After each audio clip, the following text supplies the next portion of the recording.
think that the water footprint of animal husbandry is greater than other activities. There's no ifs, and, or buts about it.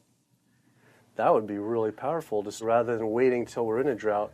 What do you think about just starting now, and whoever's in charge of the Save Our Water, hey, let's start encouraging people to eat less meat now, because these studies are coming out. I don't think that'll happen. Why? One is water management, and the other one is behavior change. Behavior of taking showers and not watering your lawn and doing all that, that's behavior.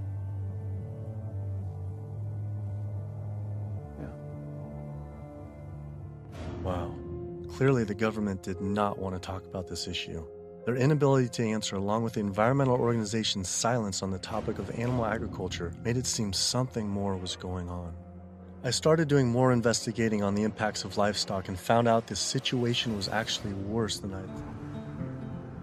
So my calculations are that without using any gas or oil or fuel ever again from this day forward, that we would still exceed our maximum carbon equivalent greenhouse gas emissions, the 565 gigatons, by the year 2030, without the electricity sector or energy sector even factored in the equation, all simply by raising and eating livestock. If you reduce the amount of methane emissions, the level in the atmosphere goes down fairly quickly and within decades, as opposed to CO2. If you reduce the emissions to the atmosphere, you don't really see a signal in the atmosphere for 100 years or so. The single largest contributor to every known environmental ill known to humankind: deforestation, land use, water scarcity, the destabilization of communities, world hunger.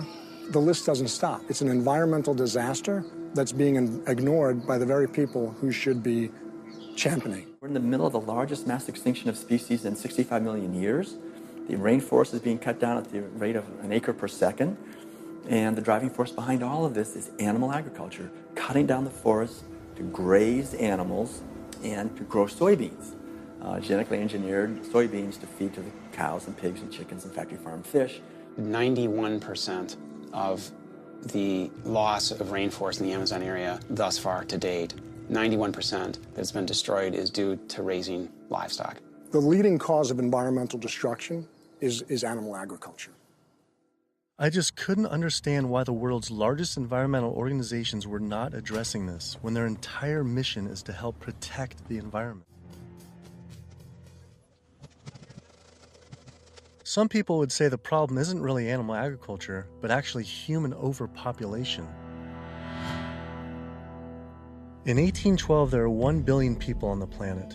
In 1912, there were 1.5 billion. Then, just 100 years later, our population exploded to 7 billion humans. This number is rightly given a great deal of attention, but an even more important figure when determining world population is the world's 70 billion farm animals humans raise.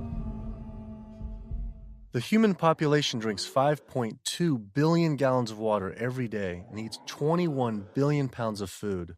But just the world's 1.5 billion cows alone drink 45 billion gallons of water every day and eat 135 billion pounds of food. This isn't so much a human population issue, it's a human eating animals population issue.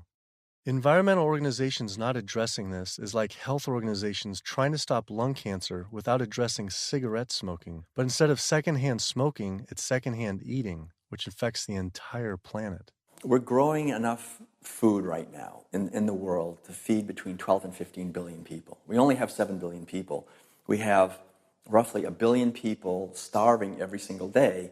Worldwide, 50% of the grain and legumes that we're growing, we're feeding to animals. Imagine all those egg-laying hens eating all that soy and all that corn. You have an energy conversion ratio at about 38:1. Whereas alternatively, you can find plants. And you can grow those plants and you can convert those plants into food. And the energy conversion ratio for the plants that we're using to replace the eggs is about 2:1 compared to 38:1 for eggs. Before they eat that egg, before they eat that steak, before they eat that chicken nugget, and ask themselves, is that really what they want, or do they actually want something more? Probably the most powerful thing that someone can do for the environment. No other lifestyle choice has a farther-reaching and more profoundly positive impact on the planet and all life on Earth than choosing to stop consuming animals and live a vegan lifestyle. We become part of a gathering momentum of other people. It's happening. This is really what's happening. This is the news. Selflessness is a nice way to be. It has all these benefits for yourself as well as the planet and other people. So it's a beautiful way to live. Ecologically, it just feels better.